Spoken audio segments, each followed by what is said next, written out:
welcome everybody to the latest Keele Business Gateway webinar. In a slight change to the advertised billing, we're joined today by Lewis Stringer from the British Business Bank, and also from BCRS Business Loans, we've got Andy Husritt. Together, we hope to be able to untangle some of the terminology and to help businesses to perhaps better understand the range of support that's available so that you might better identify the right financial support and funding for your business at the right time. Along with Lewis and Andy today, we have Nick Gostick, who's Director of the Smart Innovation Hub here at Keele, plus myself, David Lowe, and I'm one of 3 entrepreneurs in residence at Keele.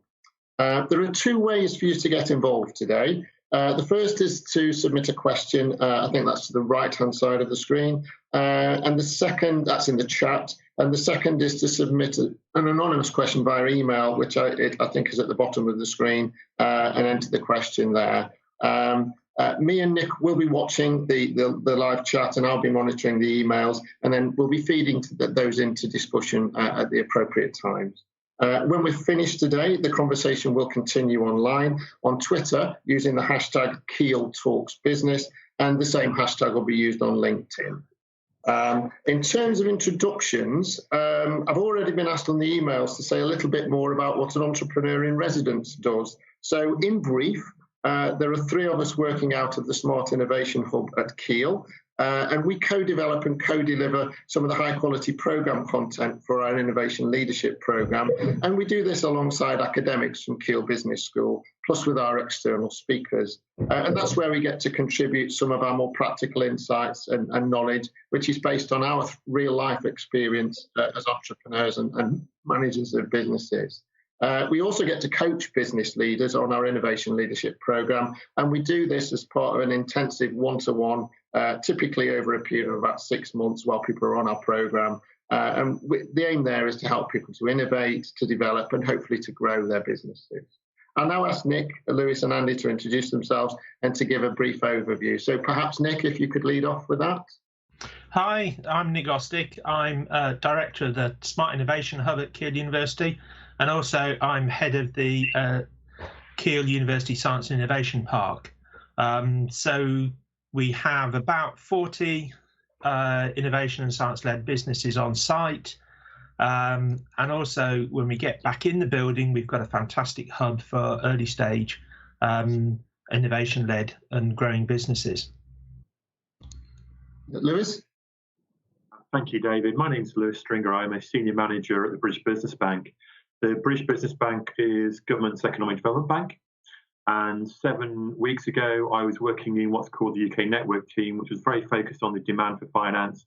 But for the last 7 weeks, I've been working on some of the initiatives the bank has put together. Okay. And Andy? Yes, good afternoon. I'm Andy Husritt from BCRS Business Loans. We're a regional lender based in Wolverhampton. However, I cover Stoke-on-Trent and Staffordshire LEP area, and we lend money to small, medium enterprises in the UK that can't access finance from the traditional sources, i.e. the banks. Right, lovely. So just to lead off, we've got sort of two key pillars of the government support is the job retention scheme, because that's still supporting cash flow for employees to be retained in businesses. But more significantly, in terms of the finance there, we've got the bounce back loan scheme. And that's to enable smaller businesses to access finance more quickly during the coronavirus outbreak. And that scheme there enables companies to borrow between $2,000 and a maximum of $50,000. Now, the government there is guaranteeing 100% of the loan, and there's nothing to pay for the first 12 months. And then after that, I understand the interest rate is 2.5% a year. So question for Lewis and Andy, what's the risk? Maybe Lewis first. So I'll kick off. It's all relative, isn't it? Yeah. So not just CBILs realising it's the most recent scheme and it's likely to capture quite a few small businesses, but all of the guarantee schemes that we've introduced over the last 7 weeks. I think the one message that I give is, of course, the guarantee that we give is to the lender. It's not to the borrower. And consequently, actually, a borrower is still entering into a loan agreement with a funder, which they remain liable for. And that's the risk for the borrower. And In terms of BBLs, because it is relatively straightforward, I think there's probably a misconception out there amongst the borrowers that actually it's not a loan. I'm sorry it is. And therefore, a borrower needs to enter that realising that at some point they will need to repay that loan. Thanks. And Andy, is there any sort of colour you'd like to add to that? No, I mean, everything that Lewis has said, really, it is important that from a borrower's point of view that they do understand that this is a loan. The CBILs and the bounce back facilities are both loans, and they are, as a company, liable for that lending in the same way they would be with any loans that they enter into. And Nick, any thoughts from yourself on that? Yeah, the question I've got going forward, and appreciate the guarantees for the lender, but in terms of the borrower, the liability falls on the company. But perhaps you could talk us through the personal liability that a business owner manager might actually have from borrowing this money. I understand the business bounce back loan doesn't need any personal guarantees, but there is potential for personal guarantees with CBILs. Is that right? Yeah, no, absolutely. So the last 7 weeks or so has been a bit of a journey. And in terms of the scheme that the bank has been operating, there have been a number of amendments and changes to those various guarantee schemes. In terms of CBILs, it's effectively an unsecured loan. In terms of BBLs, it's an unsecured loan. In terms of CBILs, when it first started, there was the potential for lenders to take personal guarantees on all lending under CBILs. And one of the bits of feedback we got, particularly from borrowers and entrepreneurs, as you'd expect, is that the thought of a personal guarantee for relatively small amounts of money for a short period of time in the current circumstances was a real issue for them. So one of the immediate things that was done in terms of CBILs, the first guarantee scheme that we introduced, was to remove the requirement for a personal guarantee for lending below £250,000. And then actually it was to, even above £250,000, make it that much easier. So actually, even now, the personal guarantee, if it's taken by a lender for lending above £250,000, is effectively limited to 20% of the default. Nick, any more on that?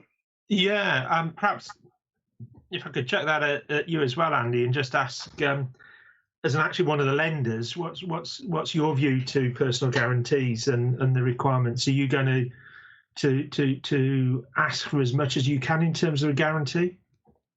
No, it's been made quite clear to us that for any CBILs lending, we don't take personal guarantees at all.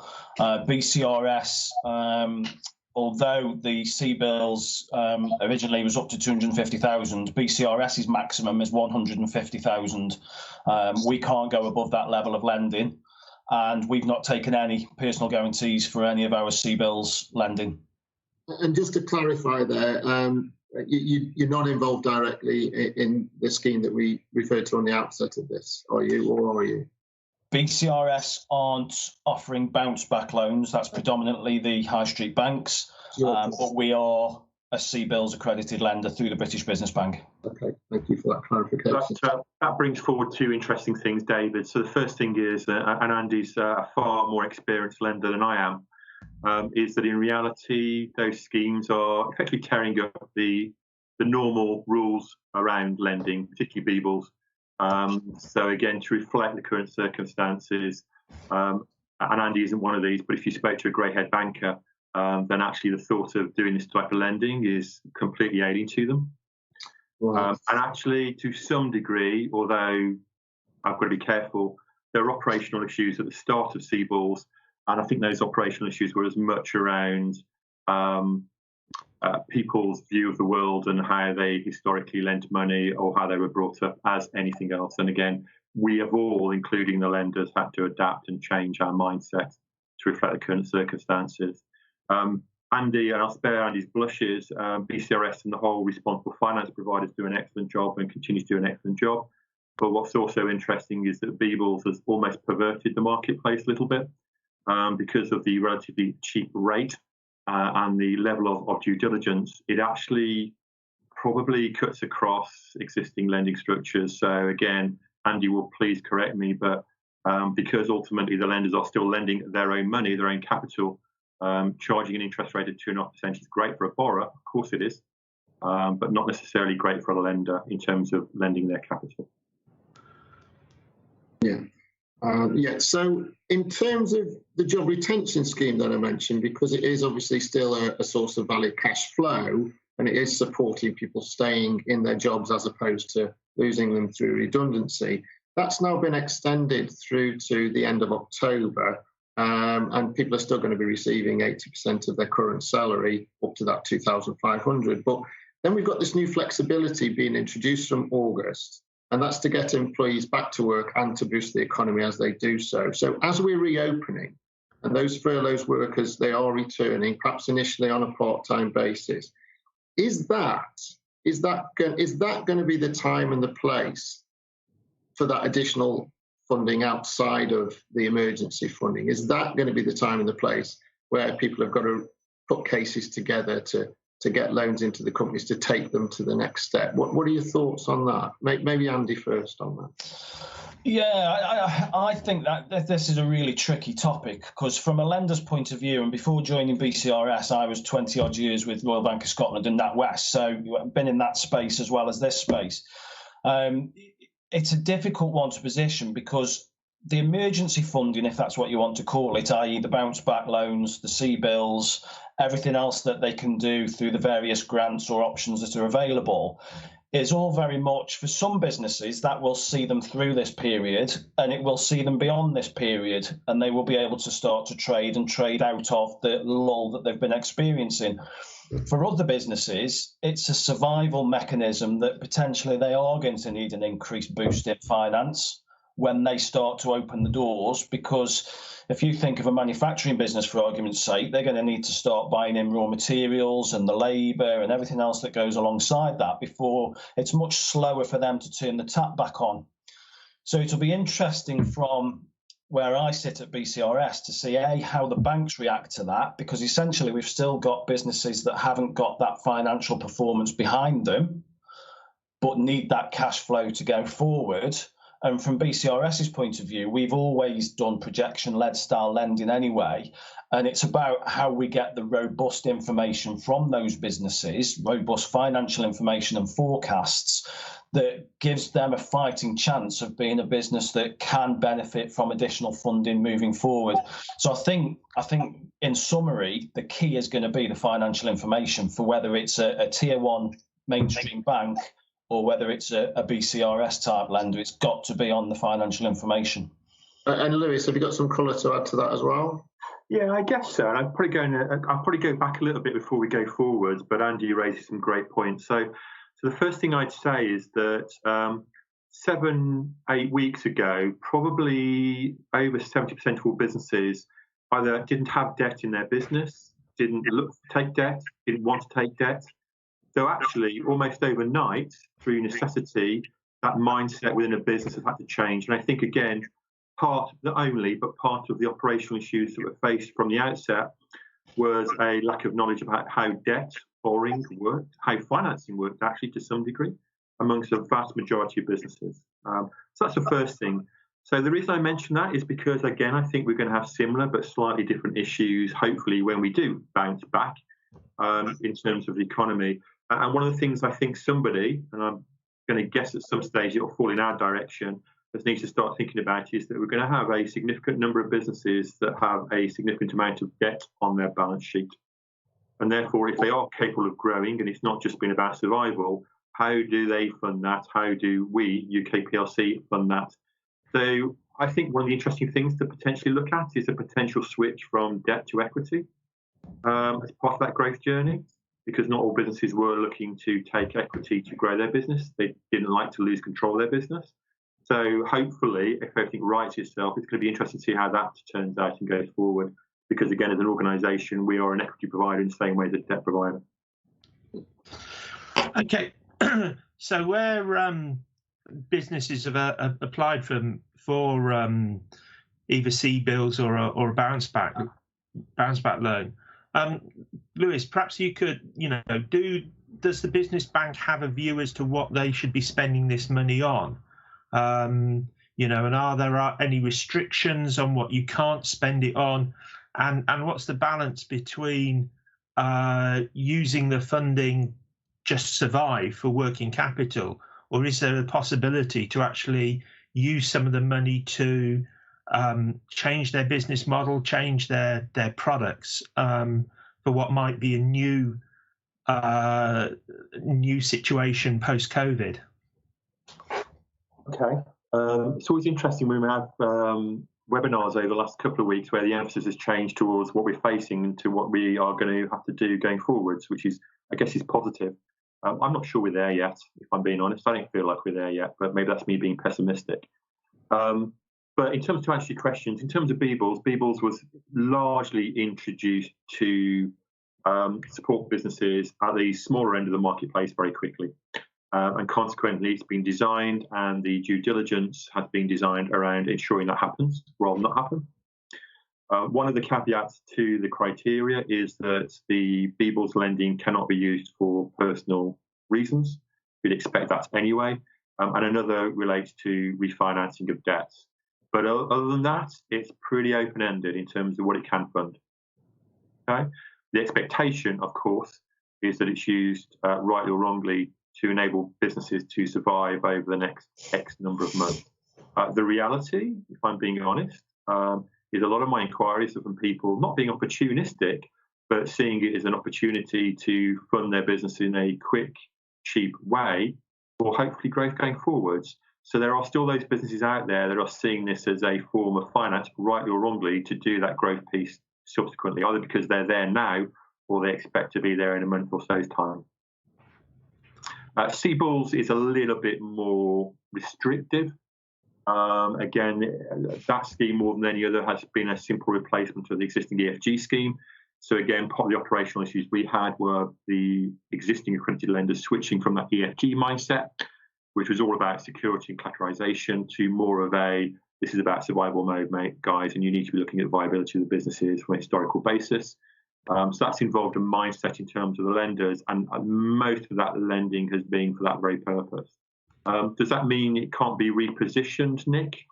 I don't see why it shouldn't do. The issue that we've got is that it's done under a state aid temporary framework, and that temporary framework reflects the circumstances we find ourselves in. So I think at some stage, if we haven't already, we probably need to go back to the European Commission. Yes, we're still beholden to their rules and regulations to determine whether or not we can use that same vehicle for growth finance in the same way that we have to have those discussions around ERDF funding, which Andy will be aware of. Some of his funds are funded through ERDF and have largely been about growth as opposed to surviving. And there's had to be that discussion, the reverse discussion with the ERDF funding. Right, yeah. And Andy, you seeing that reflected in the sort of loan applications you're seeing? Is it companies looking to survive, or are you seeing people who are being as a little bit opportunistic and looking to use the funding to fund growth, or even anything else? Yeah, from my personal perspective and the deals I've been involved in the last 6-7 weeks, it's all been about surviving. It's all been about a lump sum of cash going into the bank account to just get them through after they've done all the other measures with the furloughing and everything else to try and reduce their outgoings as much as possible. It's all been about putting that bit of capital in that will last them for as long as practically possible. I personally haven't seen any other lending requests over this period for anything to do with growth or assets or business acquisition or anything like that. Okay, so picking up on that point of actually using the money to survive, is there any guidelines on how long businesses should predict or project how long that survival needs to be? Are we expecting that businesses will be able to be up and running October, December, January, and how much do they need to borrow? And if they don't borrow enough, can they come back? So from BCRS's point of view, then, as a lender, in the same way that these businesses don't know how long they're going to be on shutdown for and how long it is before their revenue streams start to come back, from a lender's point of view, we've got no idea about that either. It's a very difficult situation to try and assess, and most or all lending is based, of course, upon risk. So this is a very, very difficult situation for any lender, as Lewis alluded to earlier on. It's a situation what we've not been used to in the past. So from BCRS, we are asking for a cash flow projection. And we're asking that cash flow takes into account the measures that they've taken in terms of furloughing, in terms of any grants available, in terms of any negotiations they've had with landlords, etc., or key suppliers where they've been able to reduce outgoings. And that cash flow for us needs to show that our funding will allow them to survive 3 months beyond when they think they will start trading again, essentially. Now, there's a bit of fluidity in that and a bit of movement in that because, again, nobody knows when that's going to happen. They don't know when they're going to be able to open the doors or when they're going to start trading. So we're taking quite a pragmatic, flexible approach and view of that to say, well, that looks reasonable. And it looks, that business will be able to start gearing back up at such a time. But again, it's a difficult position for a lender. Okay. And does the British Business Bank have a view on when this is a bit an impossible question to ask, but do you have a working sort of scenario for when the economy or when businesses will be able to pick up again and how long that they need to take funding for, Lewis? Nick, gosh, there's a question. So the answer to that answer is that not that I'm aware of, but that's not to say that cleverer and bigger and more important people than me aren't discussing that as we speak. So let's go back a step again, because I think it's important to do that. So these schemes were set up at speed. They were set up because of the particular circumstances, and there were some initial operational issues, I will not lie. And that was primarily as much around the fact that some businesses, apologies, going to make myself massively unpopular now, panicked, and quite rightly so, panicked. Were unprepared, and consequently, the lenders took a view that actually what you prepared isn't right, and we can't support something with lots of question marks in it, let alone the current circumstances that we face. And there was a little bit of that, and probably a third of those initial inquiries I saw were very much around the borrower not being ready, not being prepared, and not knowing what they need to do in terms of managing costs and managing their cash flow. Bizarrely, that was the realities of life. I guess switching that around a little bit, most of the schemes, there's some variations. Most of the schemes, when they were set up at the start, were set up on the basis that actually it'd be a short-term issue, and actually by 30 September it will be resolved. Okay, so we are still working on that basis, but we've always got an eye to the fact that is that real? We're all living in that same circumstance. Beyond that, it'll be interesting to see the ways in which businesses adapt, change. We still get a regular number of inquiries from businesses that say, but we're being stopped by our lenders about funding a growth proposition. We're in growth mode. We want this funding for growth. And all they're telling to us is that they've got to demonstrate a survival. And we're getting quite a bit of that now. And it has changed, I think, over the last couple of weeks from that initial rush. My concern, we talked about this at the start, is that actually some of the schemes are driving behaviours and not necessarily positive behaviours. So with CBILs, it seemed rightly, and this is what it's set up to be, a relatively quick, easy means to access finance. And some people have had to access that because they haven't got bank accounts with accredited lenders, etc., etc. But actually, what I don't want to be the case is that disguises a continued lack of planning and preparedness going forward. Because what I can see is if they've applied for CBILs, not necessarily for 100% the right reasons, they will have to look at funding shortly in the short term. And that might create issues for them and us to some degree. Okay? So they've got to be planned and prepared. And that's even more so the case now as it was 6 or 7 weeks ago. Because again, none of us, Nick, know the realities of what's going to happen going forward. I don't know what's coming tomorrow. Mm. And if in fact we've overestimated how long the markets will be closed and companies have borrowed too much money, are there any fees for early repayments? Can they get out of the deals if they don't need the money in that unusual situation? No. Okay, so there's good flexibility around that. Because it serves a purpose, and again, it goes back to your point that it's, there's a degree of throwing the rule book out the window at the moment, and that's the realities of. One thing I touch on a little bit, Nick, if that's okay, is that my life over the last 7 weeks has been accrediting lenders. And what's really interesting, which we've probably not talked about because of probably the audience we've got in place, is actually we're accrediting the business case put forward by the lenders, because outside of High Street, and I can't talk about High Street really to some degree, all of those myriad of alternative funders that are out there that have been accredited, and you'll see from our website, they've got to raise funding. So actually the bigger issue at the moment, and it's still the case, take my word for it, is the difficulty of raising funding for those lenders at the moment. And that's as big an issue as anything else.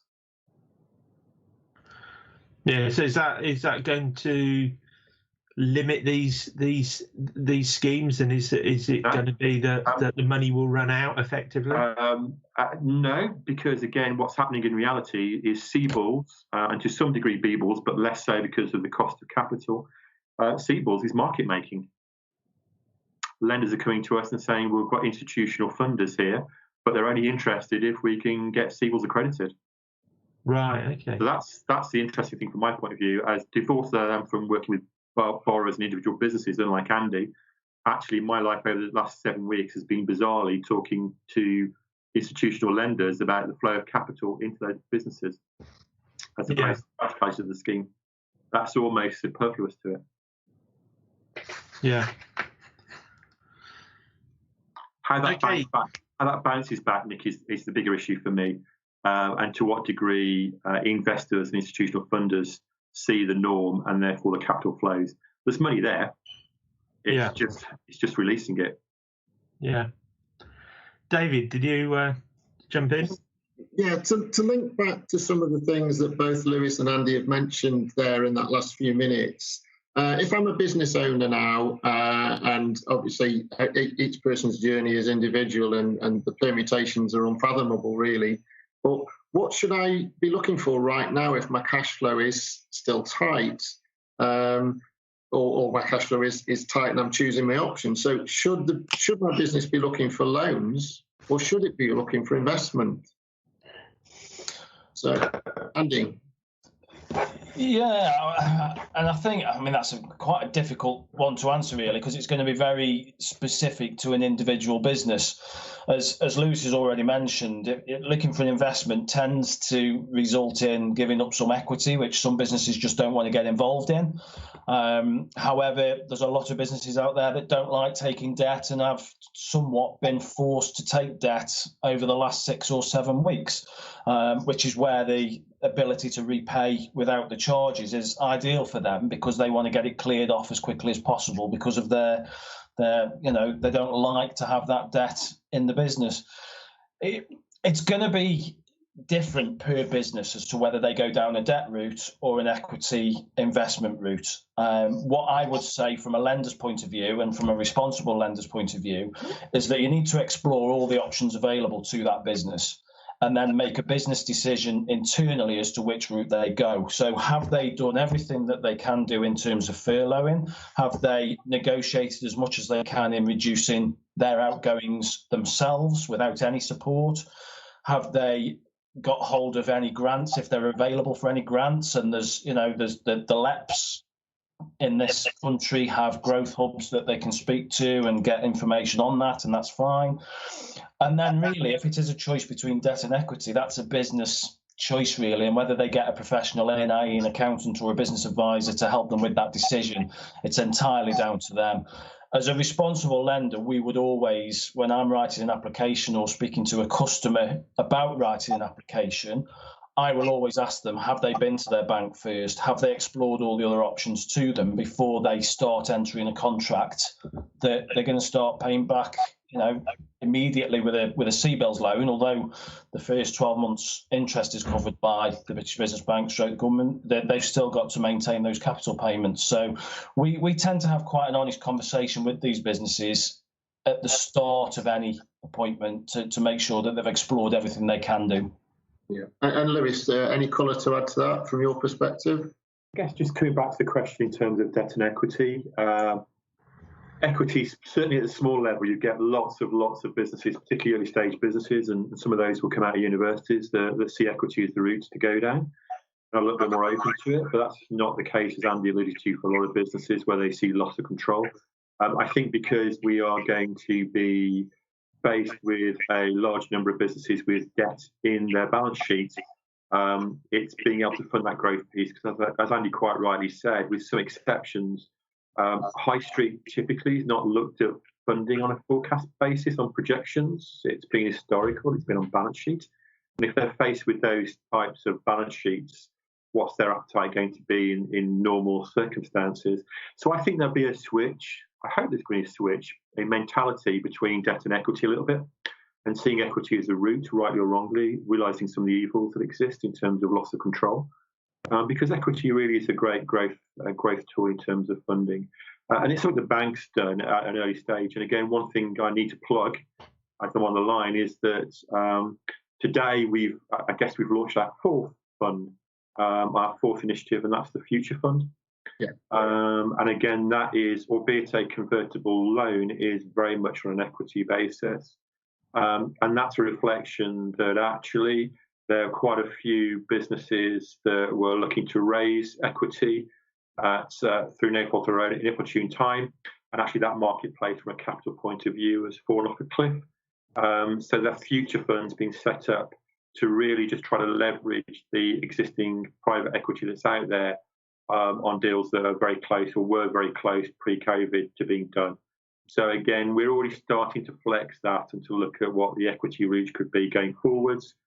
But again, a second plug, if I may, if you indulge me, is the banks continue to carry on doing the business as usual stuff. So actually, over the last month, we've actually launched the second and third business angel program, for example, and we continue to put money into early stage equity funding. And again, one of the issues, and I'll say this as a Midlander, is that the Midlands does extremely badly in terms of accessing that equity funding. And I think our research, and if Ryan was here, we'd say exactly the same. Our research suggests there's a mentality and mindset there. Anywhere actually outside of London South East in terms of looking at equity as a way of growing their business, that has got to change. And sadly, it may take something like this to change that mindset. Sorry for the interruption there, Lewis. I think Nick might have something to probe into that in a bit, because we were talking before about the emails that came out from government this morning. But just to refer to what you both said there, is there, and perhaps this is to address a perception, if people are trying to avoid crippling themselves with post-COVID debt, which is a valid concern, it's a hugely valid concern, is there a risk of them ending up with the government as a shareholder? So, Lewis, perhaps if you could address that one.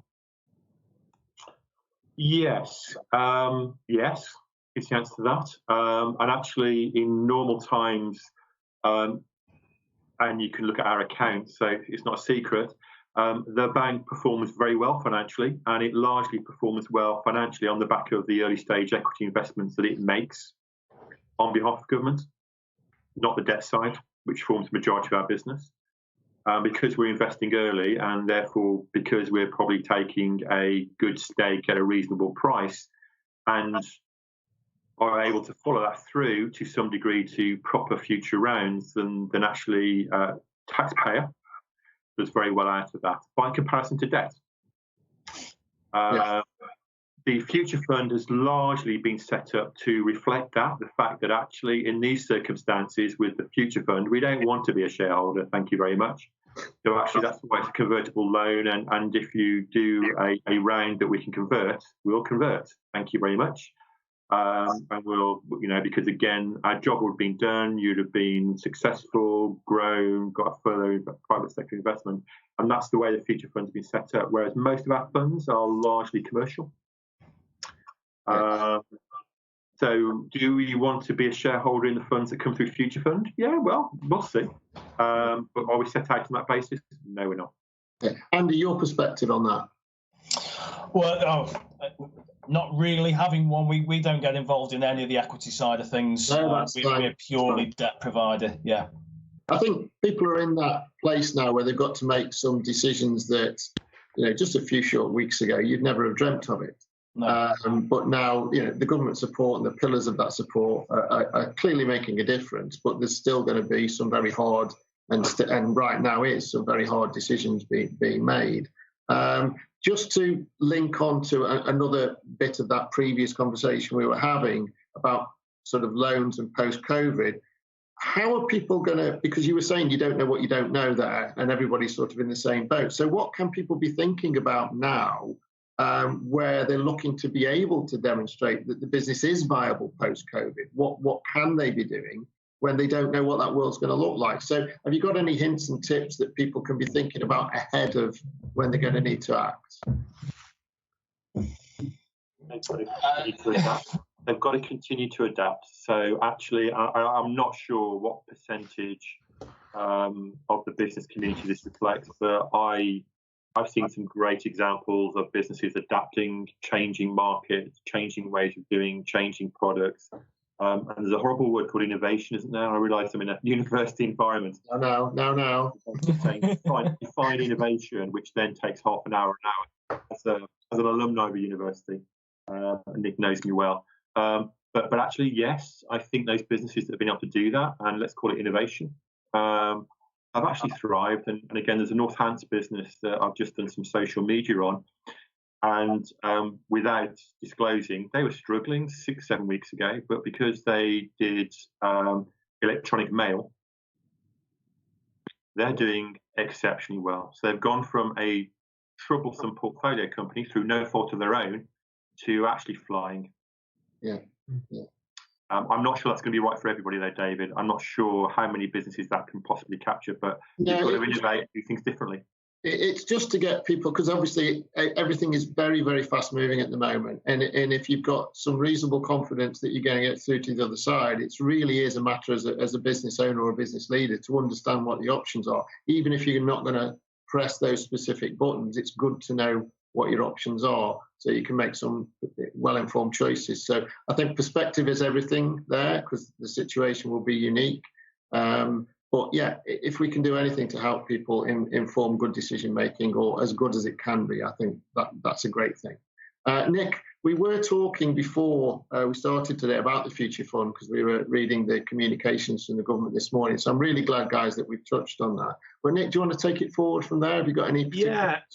Yeah, I wanted to pick up on a question that's come up on the discussion feed, and that's about whether the funding is available to startups, and if I can just broaden that question a little bit in terms of what's the minimum requirement in terms of when a business has started, how much financial information they're going to require, because it might be somebody started up a very viable business in November, and then in February it all got shut down. So what's your minimum requirements, both in scale of business and how long they need to be in trading for both the CBILs bounce back and possibly, Lewis, if you could reflect on what those minimum requirements are for the Future Fund. Do you want to start, Andy, on that? Yeah, I mean, I can certainly talk about the requirements from a credit point of view that BCRS look at. When we're assessing, because of course we need to remember that we're not involved here in the bounce back loans. So from a CBILs loan assessment, we are quite simply saying to a business, you need to prove to us that at the 31st of December 2019, your business was able to support a loan request of what you're asking for now. So if we've got a customer that wants £75,000 now to see them through till September, October time, as long as their business performance via management information, financial information, etc., would have meant they could have borrowed that sum of money in December 2019, then we will proceed to lend, regardless of what's happened post-December 19. So if there's been unpaids on the bank accounts, if there's been time to pay arrangements with HMRC, for argument's sake, we will take a view on those because we will assume that they are as a result of the COVID-19 effects on their business. In terms of age of business, I don't think there's any sort of hard lines for us. As long as we've got that financial information as at 31st of December, if they can come to us with a balance sheet that shows the business is viable and that there was profits being made enough to service what they're looking for, then we would take a view. If you've got a business that started mid-December and has traded for 2 weeks and's got no financial information, then it would be difficult as a lender for us to make any decision. Okay. And Lewis, what about the future fund, and is there any minimum requirements on companies accessing equity finance through that? So let's go back a step then. So apologies, Andy. I don't think BCRF. Are you a startup loan provider, Andy? No. Okay. So the bank has something called the Startup Loan Company, which is a scheme that's been running for, crikey, 7 years. And as with most things that the bank does, it works through delivery partners. And the Startup Loans Company is exactly that. It's a loan for a startup business to reflect the fact that even pre-COVID-19, that actually startup businesses would find it difficult to access finance because of track record, accounts, financial information, amongst other things. Okay, that still exists. The latest feedback that I got was that actually demand for startup loans has fallen significantly, i.e., bearing in mind their volume, actually people wanting to start up a business at the moment has fallen. As you'd possibly expect, understand, appreciate, I don't know. Will that change as people unfortunately get made redundant, had a furlough? I don't know. So first and foremost, I would stress the fact that actually that's not going anywhere. In fact, if anything, there's more cash available in Startup Loans Company. It's lent on a personal basis. It's up to 25k per person in a business. It's unsecured. So actually, pre-COVID-19 and BBLs, it was a really good way of borrowing money for your startup business. They've seen a plummet in demand, partly because of BBLs, but actually partly because people aren't looking to start up a business at the moment. But it's still there. It's still available, and they can access it very quickly. Okay. In terms of Future Fund, you missed the point, I think, a little bit if you focus on startup businesses. And I'm going to apologise straight away and say, like BBLs and CBILs, it's set up for a purpose. And the purpose is a business may have been looking at a funding round, and COVID-19 has affected the ability of businesses more than ever to raise investment in private sector. Okay. So why do I mention that? I mention that because actually the key criteria for Future Fund is that a business must have raised £250,000 in the previous 5 years from date of announcement. And that's a key criteria, not whether or not it's a startup, not whether or not it's been trading for 2 or 3 years. It's the principle that a business has got to a certain stage and actually is at a stage now where it's looking to do a fundraise and was almost there, fully prepared, but for the fact that COVID-19 has affected the investment marketplace. So when you look at the information on Future Fund, the way it's been designed, and also the way that you access it through the portal, it's done on the basis that you're ready to go. The scheme operates until, I've got my dates wrong. It's slightly beyond September, end of September. But Nick, more than anybody, will know the length of time it takes to raise investment. Okay, in good times. So actually, it's a vehicle where we're trying to capture as many of those oven-ready deals and trying to leverage what private sector investment exists to get those deals done in those growth businesses. Because coming back to your earlier point, Nick, we are very focused on beyond COVID-19 and supporting those growth businesses at the same time as helping businesses to survive. So the Future Fund is very much that initial growth vehicle to get more growth potential businesses funded. So get away from startup or whatever if they've not raised £250,000 in the last 5 years, or if they've not got at least £125,000 worth of match private sector investment, which is not SIS or EIS, they're not going to meet the criteria in the short term. Can I just add something on the startup side of things? When Lewis asked if we were a startup loan provider, we're not in the truest sense of the word. However, we will assess a startup loan if they've managed to raise money from Startup Loan Company, for example, and they need a little bit more, or but the startups that we would assess would be the ones where they've made some of their own investment themselves, they've got a product and service ready to go, they've got expressions of interest or contracts signed. So the startup for us needs to be a bit further down the road than it would be just, I fancy setting up a business and doing X. And we'll just come in on that as well in terms of companies being primed for growth. Because obviously if they can demonstrate that track record of investment, that's one option, and that sounds like a great option, although the caveat being the time that might take and the effort that might take. But there are, I'm just looking at the chat there are companies that are really, really busy at the moment. They've gone from being actively busy to hugely busy and absolutely sort of revving it. It's not the norm, absolutely it's not the norm, but where do they go? Where they know what they're trying to achieve. So Andy, have you got inquiries that you're actively looking at now where people have got that step up in activity and an opportunity for growth has crystallised in front of them that they feel is sustainable out the other side with their perception of what the new normal might be? Is there a demand there to step up for certain companies? Yeah, from personal experience, the demand isn't there currently in Stoke-on-Trent and Staffordshire, which is the area I cover. BCRS and myself, for the last 7 weeks, it's all been very focused on CBILs and survivability. However, that being said, if someone approached us today with a genuine request for funding that they can't get through their bank, and we've got the financial information to support it, we will look to lend in the same way we would have done pre-COVID-19.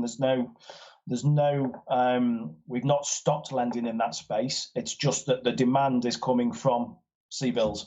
So in terms of choices and options, that's a very valid thing to again, for understanding and where they are with risk, that's a very valid option to them to feed into the mix of that decision-making process along the line of time.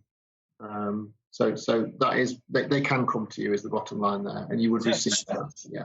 They certainly can, yeah. But again, in usual BCRS requirements, as they will have needed to have gone to their bank first. Yeah.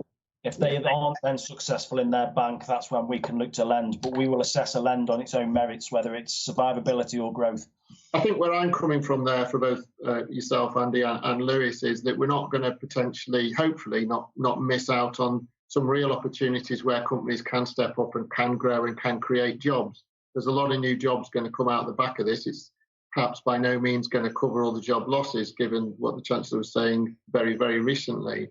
But it's just that yearning, if you like, to make sure that we don't miss out on opportunities where companies are innovating or companies are expanding, and that the mechanisms are there for them to tap into. So, Lewis, do you want to add to any of that? Is there any? Yeah, I'll certainly add to that. So again, just coming back to hopefully not being overly pessimistic, is that again, something else we've announced today is that actually there's a fund called the Midlands Engineering Investment Fund, which Andy and BCRS are one of the delivery partners and managers of. So today we've announced effectively our early evaluation of the scheme. We've had to delay it because of current circumstances and the appropriateness of doing that. But it does show that actually, because most of the fund managers and their investments have been around growth deals, that actually there are still opportunities out there. And in fact, BCRS have done a number of deals over the last couple of weeks on that respect, maybe not in Stoke and Staff, but elsewhere in the portfolio in terms of growth deals. Actually, our equity fund managers are also still making investments in new deals. And again, they've announced some of the case studies as part of that evaluation today. I think the issue that even the equity fund managers have got is that clearly a lot of their time and effort is being spent on portfolio management. Because again, not all of the existing portfolio companies will benefit from COVID-19, as stupid as that sounds. And therefore, they're investing as much to keep those businesses on a stable footing as anything else. I guess one of the other issues that we've got, and I'll say this, is that clearly most of our accredited lenders have really had to ramp up from an operational point of view in terms of BBILs and CBILs. So actually, they're very heavily focused, as is Andy and the guys at BCRS, on those survive mechanisms and initiatives. And I think there is a danger, through no fault of their own, that actually that means that some of those growth opportunities are missed, or they can't focus on them. Nick, I'm conscious that you do have quite a lot of interaction with new startups and very young companies, but also with very innovative companies who are on a growth trajectory. Is there anything that you, as we head towards the close in a few minutes' time, is there anything that you'd like to sort of give, again, to give some colour to that and your own experience? Yeah, I think from a lot of the sort of companies that are in our orbit, I certainly see a range of reactions from companies that have been significantly impacted, and actually significantly impacted from the middle of January. If there were companies that relied on, for example, imports from China of equipment, technology, it's caused quite a few problems for those businesses. But I think one reflection is that people's minds are turning to innovation and are turning to what the post-COVID world might look like, and whether that presents any new opportunities for businesses. I think historically we've often seen the creation of new high growth businesses in the teeth of a recession. Yeah. Certainly I've had the misfortune to set up a company in the middle of a recession, and my view was, if it works in a recession, we'll do great when times get better. But that sort of begs the question: if people take CBILs or bounce back loans, to what extent there is any governance or any requirement to fulfill the business plan they presented to get the loan, and whether there is an opportunity for the business to pivot, and actually say, well, yes, the business was viable in December 2019, but you know what, the market isn't there, customers aren't paying anymore, and actually our business opportunity is somewhere else. Would that be a problem if you've taken bounce back CBILs funding? So I think the very generic answer to that question is no, Nick, to be brutally honest. Is the business plan required for CBILs? It's the first question I'd throw at you. No. In terms of CBILs, yes, probably, although increasingly we've tried to remove a little bit of bureaucracy, both from a borrower point of view, but also a lender point of view in terms of CBILs. But again, don't forget, you're presenting something that you need to convince, certainly in terms of CBILs, a lender that you can repay that money at some future date. Okay? And the bottom line remains is that you, as a business, that's your hook. You still remain liable for the loan. So if you turn around and say that, my marketplace for this product has fallen, you're not going to find a lender that's going to turn around to a borrower and say, well, sorry guys, we only lent you the money on the fact you're producing that product. They don't do that. So again, there's always got to be that adaptability, even pre-COVID-19, in terms of, yes, business plans are written, they're taken as read, but actually, do business plans ever get fulfilled? In reality, bear in mind you're borrowing money, you're often lending over 3, 5, 6, 10 years.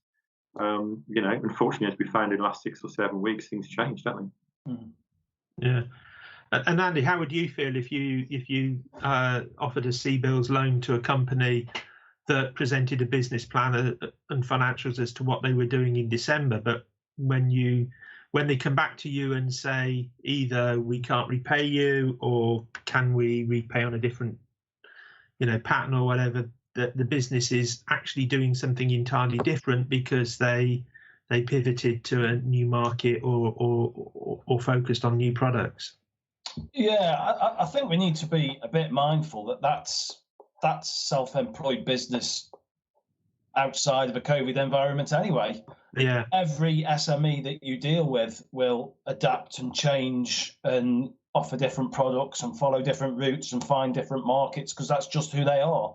And that happens in or out of a COVID-19 situation. From a lender's point of view, we lend to that company at the time they make that request. If a lender had got a crystal ball that could see what was going to happen in the future, we wouldn't have any bad loans, would we? Or No. we wouldn't have any need to take any security or anything. So we're not going to penalise a business that's chose to go down a route and something's not been successful, because as many as that do that, there's businesses that go down a route and it is successful. It's the nature of business. It's the dialogue thing that's important, I guess, isn't it, Andy? Whereby there'll be part of BCRS that will just look for the red flags of direct debits being bounced at the month end, whatever. Whereas actually probably your role, Andy, is more like you'd love the business to pick up the phone and say, Andy, I've got this great idea and this is what I'm doing. So it's engagement, and that's never been more important, even though we're all locked down and isolated. It's never been more important to keep that dialogue going with your lender. Correct. I've always said to every customer I've had, whether it was in the bank or at BCRS, as long as you keep the communication lines open with us and we know what you're doing and what you're up to, then that's half the battle, won. We're prepared for that. And like you say, Lewis, there's always the red flags of unpaid direct debits and all this sort of stuff. And it's how you react and how you communicate beyond that we'll always try and come to an agreement somehow. It's just what that agreement is and how early you notify us. Yeah, just one final thought, probably from both of you, because I think we're nearing the end here. Post-COVID world, has either of you got a view from all the businesses that you've been talking to and dealing with? Is it going to be very different, or is it just going to be slightly different? I'm sure it's not going to be the same. I think it's going to be different. I can't see how it won't be different. And I think the businesses that will continue to trade and do very well are probably the businesses that were trading and doing very well and were very mindful of their business beforehand. I think what I would like to see in a post-COVID world, in a selfish sort of point of view, is I would like businesses to realise that they need to get smarter with their financial information. The amount of times we ask for a cash flow forecast or a projection of a P&L and a balance sheet, and that document is produced just to acquire that loan, is scary. These documents should be being used on a daily, weekly, monthly basis by any business, because I dare say, and again, for fear of being hated here, I think if the use of financial information had been more prolific before this, there wouldn't be as many businesses struggling now, I don't think. I think that does hook into what we were saying before under the heading of what people can start to do now. I think it really does. And Lewis, sorry to sort of interrupt the flow there. What do you have to add to that? No problem at all. It gave me the opportunity to think, because that was exactly what I was going to say. So I guess from my point of view, if we turn it around to the equity side of things, and again, it's not a great deal different. It's called investment readiness. And actually, I'm a great believer in investment readiness. We don't do enough of it, and we don't do it well enough. But actually, when I use that fancy terminology, it's no different from what Andy said in terms of preparing and growth planning. Because actually, investment readiness means that you are testing yourself about the growth potential of your business. And actually, if nothing else, investment raising is very long-winded and is very highly unsuccessful for most businesses. But I tell you what, you learn a lot out of that investment raising process. Yeah. Okay. I think time is about against us. So my final reflection is, yes, I agree with Andy. Managing the finances tightly in a business is always important, but I also think there is an opportunity now for some businesses to take a little bit of time to think about what that post-COVID world is going to look like. And in a previous webinar, Alan Rogers suggested that we've suddenly leapt forward 5 years in terms of digital adoption, and I think that might change a few things. So, David.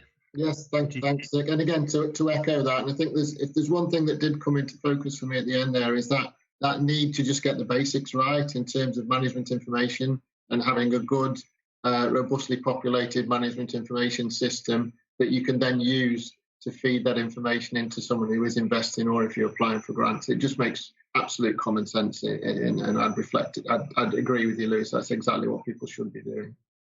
So just final thank yous, really. So thanks from Nick and from me to both our guests today, Lewis Stringer from the British Business Bank and Andy Huswick from BCRS Business Loans. Thanks too to the Hickson Group for hosting the platform, and a big thank you yet again to our audience today for the questions and interactions. We couldn't do this without you, but again, we couldn't get to all of the questions that come in. We do our very best there. But as I said up front, we are going to continue the conversation on Twitter and on LinkedIn, and we're going to use the hashtag Keele Talks Business. Looking forward, we've got one more webinar later this month, and we'll be doing a series of webinars in June, which I'd like to ask you to keep an eye out for the watch this space, keep an eye out for our promotions with respect to those. The next webinar is actually on the 28th of May, where we'll be looking at the marketing conundrum and how do businesses communicate during and after COVID-19. So in finishing today, I'd like to encourage everyone who hasn't already done so to please sign up to the Keele Business Gateway mailing list. This can be done via the Gateway site, via the email that we will shortly be sending to you. We've also got buttons at the top of the page where you can sign up to the newsletter and you can link on to the events and the webinar events that we're doing. And finally there, just stay safe, everybody, and take good care. Thanks, everybody. Cheers. Bye-bye. Thank you.